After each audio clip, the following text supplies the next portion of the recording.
많이 이제 실거래를 해보면서 전매 계약서를 써보면서 이 특약 하나하나 정리하면서 하다가 보니까 피해가는 방법을 세무사님과 같이 연구해서 알아낸 방법들이거든요.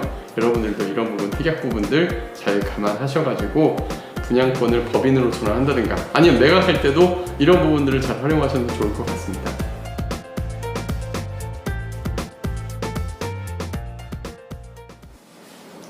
안녕하세요. 발로티는 부동산의 최영수입니다. 오늘은 법인 분양권 전매 시 세금 문제에 대한 내용인데요. 이 내용은 어떤 내용인가요?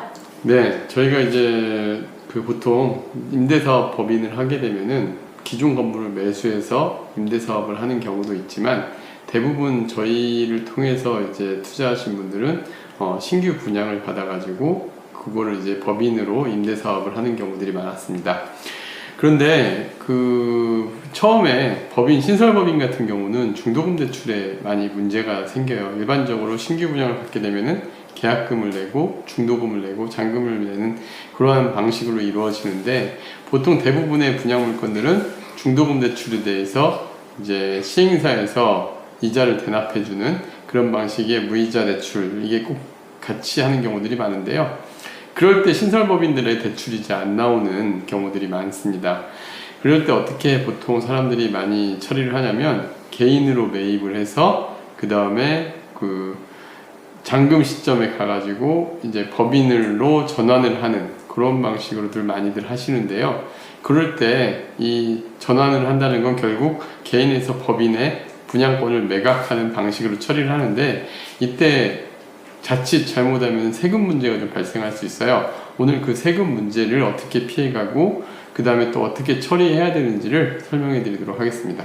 네, 신규 분양 물건의 경우 중도금 대출 문제 때문에 대부분 개인이 매수했다가 전매 절차를 거쳐 법인으로 전환한다고 설명해 주셨는데요. 네네. 그럼 이런 경우 개인이 임대사업자를 등록하고 부가가치세를 환급받게 되는데 네네. 그렇다면 이 부분은 어떻게 해결해야 하나요?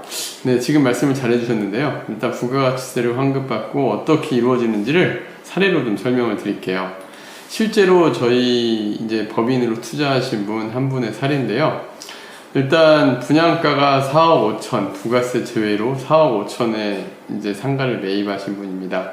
그리고 여기에는 건물대가 3억, 보통 이제 건물 같은 경우는 토지와 건물로 이루어져 있죠. 토지 부분은 부가가치세라는 게 붙지 않아요. 보통 시행사가 이제 부가가치를 창출시키는 건 건물에 대해서 부가가치가 붙기 때문에 건물분에 대해서 10%가 일단 부가가치세입니다. 그러니까 4억 5천만 원에 부가가치세가 3,105만 원에서 총 4억 8천짜리 일단은 이 매물이라고 보셨을 때 보통 이럴 때 어떻게 업무 처리를 하냐면 계약금 플러스 부가세 10%에 10%죠.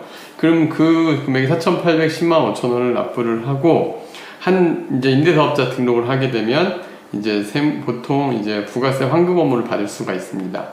그러면은 310만 5천 원을 환급받게 되고요. 이거는 계약금 10%, 중도금 10% 들어가고 잔금으로 가는 물건이었어요. 그럼 중도금 10%도 이제 중도금을 납부를 하고 그리고 이제 부가세 환급 신청을 하면 한 2달 정도 이내에 또 310만 5천 환급을 받게 되는데 이때 이제 발생하는 620만 원에 대해서 만약에 얘를 법인으로 전환을 하면 부가세는 어떻게 되느냐 이 문제가 발생을 하는데 이때 사실 계약서상에 한 줄만 넣으면 되거든요. 예를 들면은 이 매도인인 개인의 임대사업을 매수인이 포괄 양수도 한다라는 특약만 넣게 되면은 사실 이 문제가 없어지는데 가끔 이걸 빼먹고 계약서를 작성하셔가지고 내가 받은 부가세 621만 원을 추징당하는 경우들이 간혹 있습니다. 그래서 임대사업 포괄 양수도 특약을 꼭 활용을 하시거나 아니면은 포괄 양수도 계약서를 따로 작성을 하셔가지고 요거를 빠뜨리지 않게끔 처리하는 게 중요합니다. 네, 부가가치세 환급 문제는 포괄 양수도로 풀 수 있다고 방금 말씀하셨는데요. 네. 그럼 이 부가세 환급에는 문제가 없지만 환급받은 부가가치세는 분명 차익으로 볼 수 있을 텐데요. 네네. 그럼 양도소득세에는 문제가 없을까요? 네, 이게 사실은 그동안 좀 많이 논란이 됐었어요. 이 부가가치세 환급받은 금액을 양도차익으로 볼 것이냐 말 것이냐. 원칙은 양도차익으로 보는 게 맞습니다. 그런데 공무원분들이 이걸 놓친 경우도 많이 있고요. 또 실제로 이제 이 부분에 대해서 뭐 논란이 좀 있었는데 요즘은 거의 대부분 요 양도소득세를 부과를 합니다. 예를 들면 621만 원 아까 환급 받으신 분이 이거를 갖다가 어느 정도 양도세가 발생하냐면 양도세가 꽤 커요. 왜냐하면 분양권은 기본적으로 1년 미만 보유를 하게 되면 50%의 양도소득세율이 발생을 하고요. 1년 이상이면 2년 미만 보유 시에는 40%의 양도세가 발생합니다. 그리고 2년 이상 보유했을 때 일반 과세가 되는데 대부분의 상가 분양권들은 2년 이내 다 끝나요. 그러다 보니까 이제 다 일반 단일 과세로 적용되는데 만약에 1년 미만 보유해서 법인으로 전환했는데 그냥 여기에 대한 특별한 조치 없이 양도 차익이 발생했다 한다면은 제가 한번 계산을 해보니까요 621만 원일 때 심지어 기본공제 그러니까 그 해에 아무것도 안 팔아가지고 양도 차익이 낸 게 없었다라고 가정했을 때 이제 기본공제 250만 원 적용한다고 했을 때 총 세금이 204만 500원 정도가 발생을 합니다. 그리고 2년 미만 1년 이상 2년 미만 보였을 때는 163만 2천 원이 발생을 하게 되는데요 621만 원에 대한 세금이 상당히 크죠. 근데 이 부분을 피해갈 수 있는 방법이 있는데 그게 특약으로서 해결하는 방법과 매매가로 해결하는 방법이 있습니다. 먼저 특약으로 해결하는 방법은